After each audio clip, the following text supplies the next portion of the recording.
Today we are talking about our weekly geography day, what all we use for curriculum, and how we implement that for my pre-K.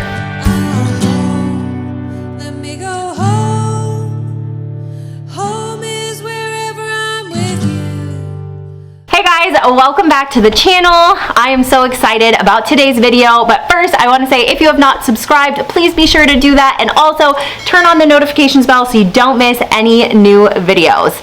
Now let's dive into today's video. This one is one I have been super excited to film and share with you. We are talking about how we implement a geography study for my 4-year-old who is in pre-K this year. I love geography. If you do not know Jeremiah and I's story, we sold everything when we got married and we set off on a round-the-world adventure before COVID got up with us and we had to come on home, take a little breather, have our first baby. Now we have 3 kids and a 4th on the way. We're very busy, but we still have a love and a desire to learn about various cultures around the world.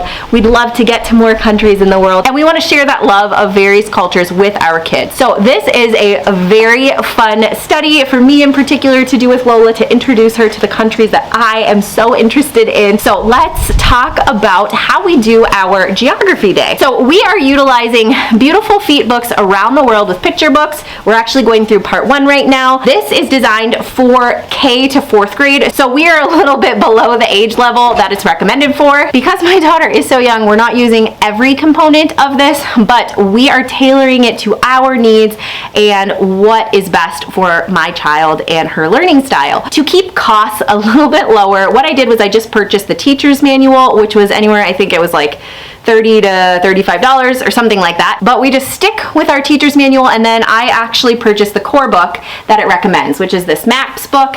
Every other book that it recommends, whether it is for that specific lesson of the day and it is required of the lesson, or it's an optional additional add-on read, I get from the library. So it is a very affordable curriculum that you can utilize for your child, whether they are 4 or they are in 4th grade. So we love this study that we have been doing so far this year. Now I actually made this a little bit more complex because Beautiful Feet books just recommends to do like notebooking style. So you do your lesson, whether you color in the printout that they have and put it into a notebook page and write some sentences about it. My daughter is not in that phase yet. She cannot write, but she can verbally share with me some things. So what we do is we do different drawings and pictures. We watch different YouTube videos, and then we will put it in this super beautiful student notebook from Traveling the World from the Waldock Way. If you have not heard of the Waldock Way, it is a very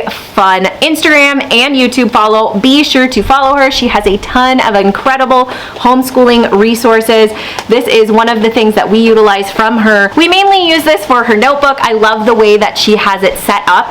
Not every country that's in around the world is in the student notebook of Traveling the World, but most of them are. The majority are. So we have been loving utilizing this notebook. So far this year, we have completed going through 2 countries, and we have started learning about a 3rd. So I wanted to talk about how we do a geography day for my pre-K student, and actually what it looks like to go and study an entire country with around the world with picture books. So let's talk about the nitty-gritty details. So what we do for every first day that we are introducing a country is I will grab the digital download printed passport that I got from Traveling the World with the Waldock Way, and I will get the flag. I'll have the kids glue the flag and put it into their passport. Once they have done that, Lola and I will have a little discussion. I'll pretend like I'm a customs agent, ask her what she's doing in Thailand, what she's excited to see. I got this cute little stamper that has the dates. You can set the dates to it, so we'll dip it in some ink. I will stamp her passport and say, welcome to Thailand, for example. That was where we went today. And she loves that. It is a super fun way to introduce a country, welcoming the child into that country and getting them excited. Next, what we do is I pull up a YouTube video called The Continent Song. It is recommended in Beautiful Feet books to sing the continent song, so I'll pull pull that up on YouTube. We will sing the song, and then I will grab our maps book, and there is a specific page for each continent. For example, we went through China and Japan already, and now we are going through Thailand. So I'll open Asia. I'll point out where we have studied so far in China and Japan, and now we'll point out where Thailand is in accordance with those other countries in Asia.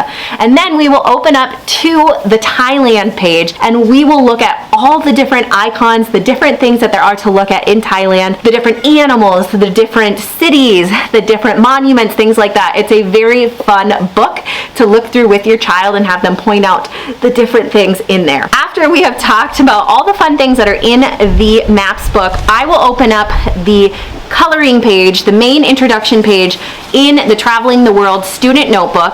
I will get this open for her. I will pop on a really cute YouTube video introducing the country, maybe fun facts about Thailand, or the specific things that are in the introductory page. So we watched a little video, it had fun facts about the gold statue, about the betta fish, things like that. So we colored this picture together while we watched a fun fact video on YouTube. Lastly, on our first day of introducing a new country, we will talk about the flag.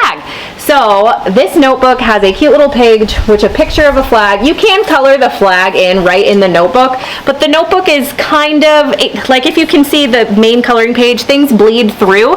So what we do is we actually print off the flag that Beautiful Feet Books has. I have her color the flag, and she pastes it into the notebook.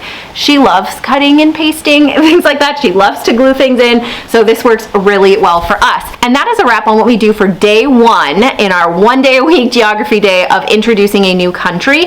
The following week, when we have day 2 of introducing the country, we will use the lesson plan that Around the World has, if there's a specific picture book that they want us to read, and then we'll also do our country profile. So we will revisit the flag that we talked about, and then I will pop on and talk about the capital city of the country, and we'll also talk about what language they speak, if there's any interesting fun facts. So in China, for example, they speak Mandarin, they invented tea, they have the only natural habitat for pandas, and the Great Wall of China is the largest wall in the world. So I will write down a couple fun facts that Lola and I will discuss as she colors the country, and then she pinpoints where the capital is of the country. So we do that in our second geography day. In the following weeks that we are doing studies, there might be a specific study that we focus on. In China, for example, there was the story about Ping, so we read that book, and that was a super cute book that we focused on for that day of study. In Japan, we read The Tale of the Mandarin Ducks, and we focused and did a specific study on the Mandarin ducks. But there's different specific studies that you might do with your child in the Beautiful Feet Books curriculum. I know in Japan there was one about haikus, but it's just way too much for my 4-year-old, so we skipped that one.